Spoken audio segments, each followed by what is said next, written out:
Good morning on this Tuesday, October 5th, 2021. Welcome to the latest edition of the National Newspaper Publishers Association's Let It Be Known. And it's great to see everyone survive the Facebook crash yesterday.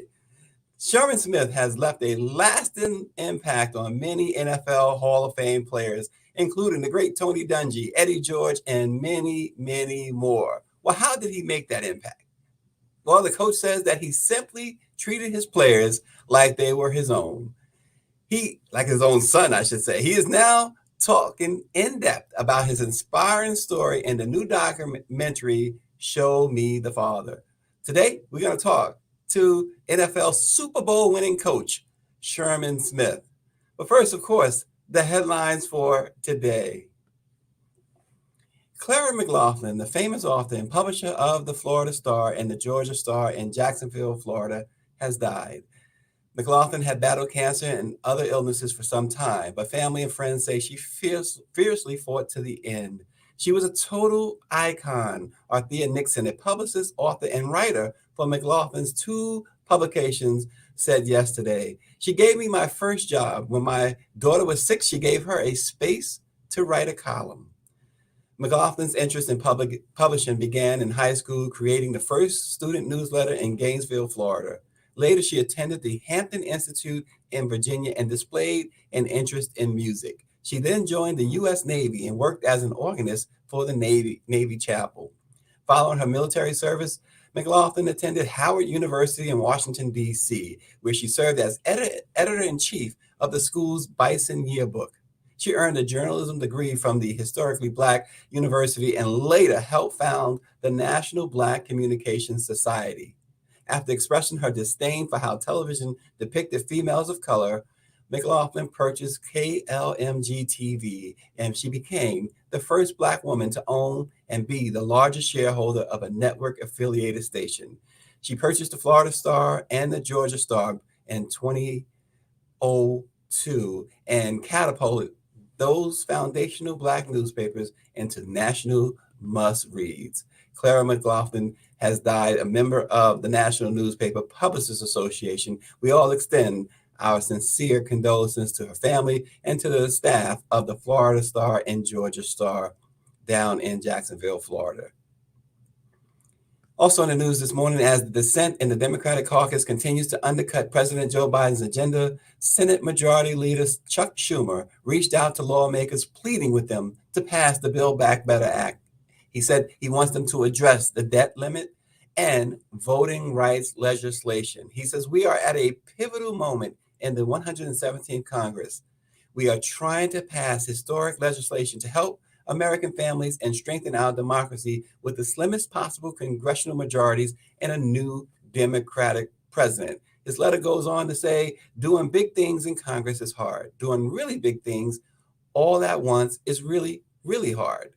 Democrats have remained split on President Biden's 10-year, $3.5 trillion economic plan and his more than $1 trillion infrastructure bill, primarily because of Senators Joe Manchin of West Virginia and Kirsten Sinema of Arizona. They have blocked attempts by the administration to move its agenda forward. Democrats have been unable to advance voting rights and other civil protections because of the stance taken by those two Democrats. Progressives in the party have denounced Senator Manchin's demands for a lower price tag on the president's plan, and he wants lawmakers to include a provision that prohibits the federal government from funding abortion. So the standoff continues among the Democrats. We shall see. It's 2 weeks before the country's debt limit hits its ceiling, and we'll see what happens if they can't get anything done.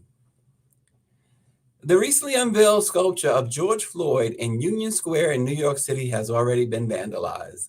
Blue paint was thrown on the bust of Floyd at around 10 a.m. Sunday. Police said security video shows a person mixing the paint behind the sculpture before defacing it and running away.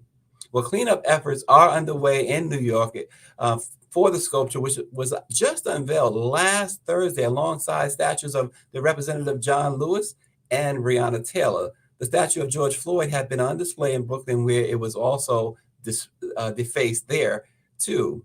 The piece was unveiled there on Juneteenth, and 5 days later, on June 24th, vandals attacked it with black paint and marked it with the logo of a white supremacist group. New York City authorities said it is a hate crime and they will pursue it as a hate crime. And congratulations to the chair of the National Newspaper Publishers Association and the publisher of the Houston Forward Times, Karen Carter Richards. She was named the 2021 Top 30 Influential Women of Houston. Congratulations to our chair, Karen Carter Richards. Great achievement, great newspaper, and a great leader. He played 8 seasons with the Seattle Seahawks and the San Diego Chargers, and later served as offensive coordinator for the Washington Redskins. And he won 2 NFC championships with the Seahawks as running backs coach, and of course, a Super Bowl championship with the Seahawks. Coach Sherman has left a lasting impact on many NFL Hall of Fame players, as we noted at the outset, including Tony Dungy and Eddie George and so many others. Well, now he is taking an in-depth look with an inspiring story in a new documentary called Show Me the Father. A warm welcome to Coach Sherman Smith. Good morning, Coach. The coach is having some technical difficulties coming in. We see his name up there, but we don't see his video. We will, there he is.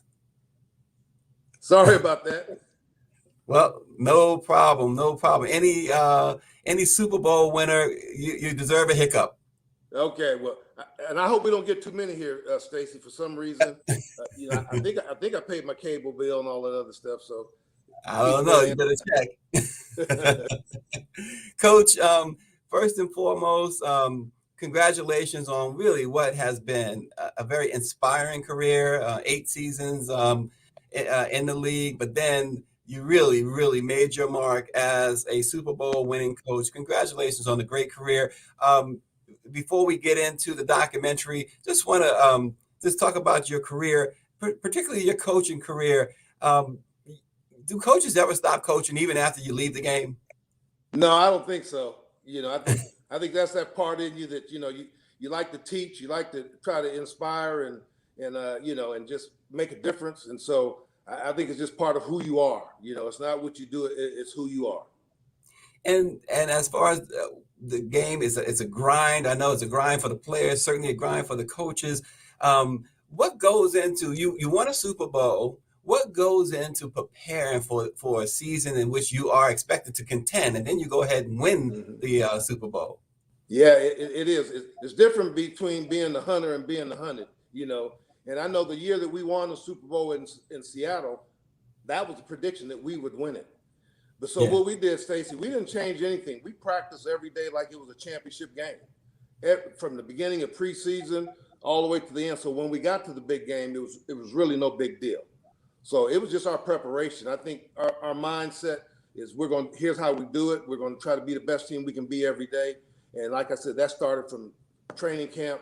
And when we got to the Super Bowl, it was a big deal outside of the building, but inside the building, it was no big deal to us because we had practiced for this game. We had prepared for this game all year. Yeah, it's one of those that Super Bowl winning season was one of those rare times, like you said, where a team is expected to win and they actually carry it out. I'm a big New York Mets fan, and I remember back in 1986, Davey Johnson, who was the manager at the time, in spring training said, we're not going to just win, we're going to dominate. And certainly they dominated. They won 108 games that year. They won the World Series in Seattle back in 2014. You guys said, we're going to win this thing. And I mean, it's 16 games in a season. However, that's a long season. 16 may not sound like a lot, but that's a long season for the type of punishment the bodies of NFL players go through and the grind of the coaches. I think the coach has frozen again on us. We'll try and clear him up. There he is. We're here. Okay, there you go, Coach. I was just saying it's a long season, 16 games. So to say we're going to win and then carry it out, I'm sure you like you said, that you would become the hunted. The target was clearly on your back. How do you get players up every day? We had a great group of leaders. We had guys that understood, and like I said, honestly, for us, it started from day one. This is the attitude, how we're going to practice, and we knew our schedule. We knew just what we were doing each and every day, and that attitude, and we just took it one game at a time. And so we just kept trying to get better each week. And like I said, but we had great leadership. Starting at the top with our head coach, and then our players. Like you say, the Marshawn Lynch's and the Richard Sherman's and the Russell Wilsons. Those guys. I mean, we had a great group of players that really were focused on what we needed to do. And they made our job easy because there was a standard that they had every day when we came to work, and it was expected of everyone in the building to meet that standard. It's interesting. So those players you mentioned, let me start with Russell Wilson. Russell Wilson, if you watch Pat Mahomes out in KC and see what he did last year and the year before and what he's doing now, that was Russell Wilson with the Seahawks and those 2 Super Bowl years for sure. And then you talk about Richard Sherman. My goodness, has there ever been a better guy in the secondary than him? And so don't get me started, Coach, on Marshawn Lynch, because you know where that's going to take us, right? Yeah, I know. You know where that's taking us. 2015. Let me see if I can summon my Howard Cosell voice. Okay, go ahead. Seattle, New England. I mean, you're on the goal line, Coach. Marshawn Lynch, the beast mode. What happened? Well, I think it was a tactical decision, to throw the ball on that down, because we wanted to try to use all of the 4 downs that we had. And I think it's like Pete Carroll said, he felt it was the right call, but a bad result, And so I'm a running back coach, I run the ball every down, if we could. So, but the decision was to throw it at that time. And like I said, a great play by Malcolm Butler, and, just a bad outcome. Like I said, if we could do it all over again, I think we'd probably say, let's run the ball. But that was the decision at that time. I think Butler gets too much credit. It was just a bad call, Coach. It was a bad call. I'm not going to argue. I'm going to leave that alone. Listen, Coach, let's talk about your new documentary, Show Me the Father. Tell us, first of all, give us an overview of the documentary. We'll give them a moment. Again, we apologize for the connection delays. We're still having some technical difficulties. We're back. But we're talking with Coach Sherman Smith. Coach, tell us, give us an overview of Show Me the Father. Well, the Kendrick brothers reached out to us after E60 did a story on myself and Dylan in 2018, where, we discovered our relationship was much deeper than just a coach-player relationship. And so they reached out and wanted to use this story as far as trying to connect and talking about how, just the impact that a father can have, and it directs us to our Heavenly Father. And so they wanted to put a spiritual twist on it, whereas E60, that wasn't their goal. And so they reached out, based on the story between myself and Dylan, and how, my coaching career, how I would say to players, you may not be looking for a father, but I'm going to treat you like you're my sons, and to realize that I truly was coaching my son, and so we just took the story from there. And we are now joined, Coach, with that said, by the president and CEO of the National Newspaper Publishers Association, Dr. Benjamin F. Chavis, Jr. Dr. Chavis, welcome. Thank you very much. And Coach, you're still a coach to sons all over America and all over the world, particularly in Black America. We salute your example and your legacy. Thank you, Dr. Chavis. Thank you very much. It's a privilege to do what I do. I love the guys that I coach, and one to have an impact like my dad talked to me about back when I was in high school. Yes, and particularly for young Black men today, they're facing a lot of challenges. So young Black women also, but it's almost like African-American young men are somewhat of an endangered species in many of our communities. What is your overview of how we could, we represent the Black press, and we always try to put out news, but also messages that uplift our people out of their circumstances?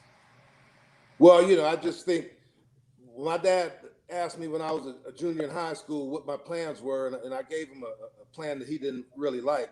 When I told him I wanted to live in an apartment complex right down the street, and that apartment complex was a projects, was a public housing unit, and all I wanted to do was work in the steel mill and and get a nice car. And my father told me I got to think bigger than that, and I just think that's what we got to talk to our young men about. They got to think bigger than what they're thinking, not to settle for. Sometimes we buy the lie of what society says we can be. But, my dad told me I can do more. You can be more than that. And so that's the thing I just try to inspire guys, man. Be the best you can be. Don't settle for even just an NFL career. Don't settle for just being that. Don't settle. Good advice. Yeah, absolutely. Again, we remind our viewers to hang in there. The coach is having difficulties with his connection. He should be checking back in any moment now. Dr. Chavis, the coach has got a new documentary, and we are really, really excited about hearing about Show Me the Father. Yeah. Coach, what else went into this documentary? What should people really look for when they see this film? I think it's interesting. You see all kind of fatherhoods. Everybody has a father story, like the movie says. Some guys had a great relationship with their father. Some guys didn't, and and that doesn't have to be the result for you if you didn't have a relationship with your father. Here it is, Dylan. I was his father, and Dylan turned out before he didn't have a father in his life, and he is a great father to his 4 sons. And so we're hearing stories about guys that didn't have a relationship, and guys that did have a good relationship. And so it's just how that relationship, how important it is, and how it directs us to our relationship. We have a perfect father in heaven that won't disappoint us, and don't look at the picture of your earthly father if it was a negative one to make you think that's what your heavenly father is all about. So I believe that was the goal and the aim of the movie. Isn't that interesting too, Coach? When you think about it, sometimes we see stories turn out, really, really bad because someone didn't have a father. They didn't have this individual in their life. But isn't it at some point you have to take some responsibility? Oh, absolutely. Absolutely. And I think for me, as excited as Dylan was when he found out who his biological mom was and his biological father was, he was excited. His biological mom was excited, but I wasn't excited at first because I just felt the depth of the irresponsibility on my part, that I had been that irresponsible, that I had fathered a child that I didn't take responsibility for, that I wasn't responsible for, because Dylan was 45 years old when he called and we made that discovery.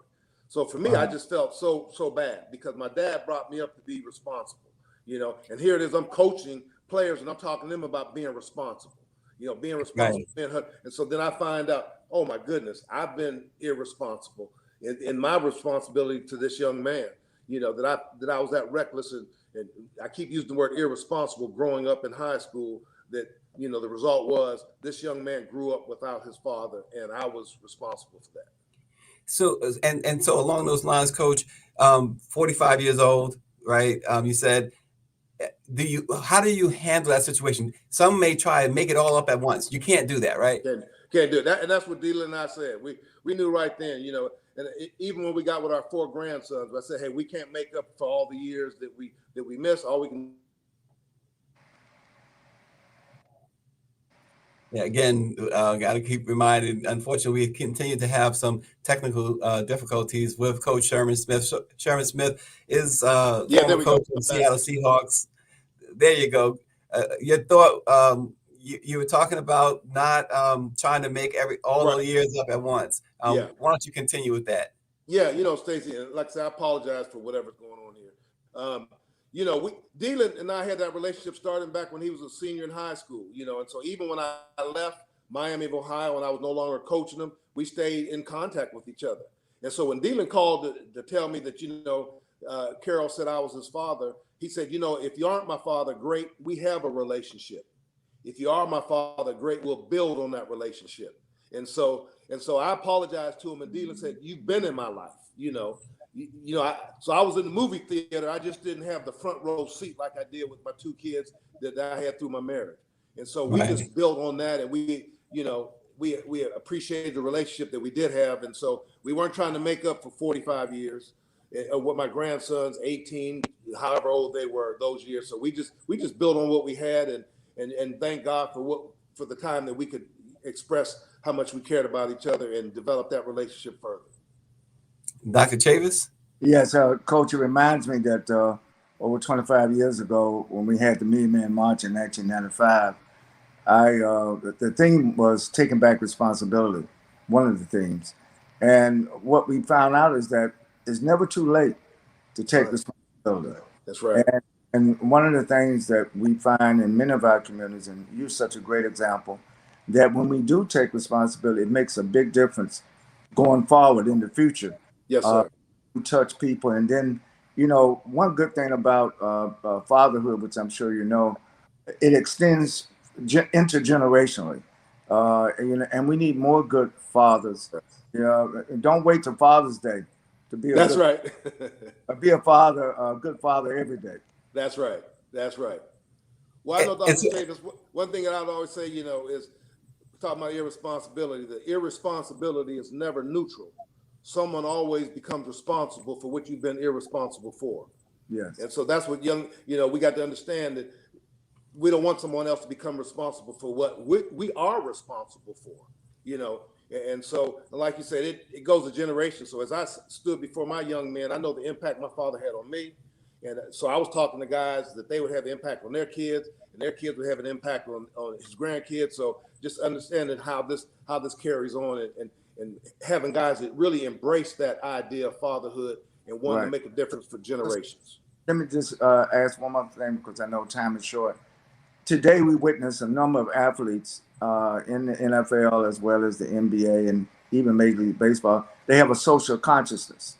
And what is your view on athletes also using their talent not only on the field, on the court, but also to make sure that our people get equality, freedom, justice, and be treated fairly?